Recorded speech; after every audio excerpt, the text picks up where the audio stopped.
Dad, Oh, naaalala ko lang bigla. Alam mo ba, yung ex mo, nalaman ko kagabi, naka-check-in din pala dito. Diyan lang sa may kabilang villa. sinong ex?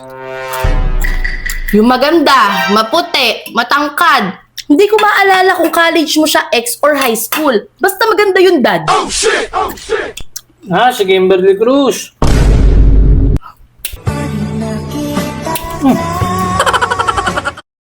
At talagang alalang-alala mo pa, ha? Pati talaga apelido.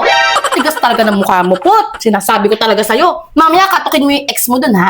Doon ka matulog. Magsama kayo. Buisit. Uy, nag-happy-happy lang tayo rito eh. Ilang lang eh. Ano naman yun? Gaano pa talaga ng pag-aawayan. Wala ka nga dyan.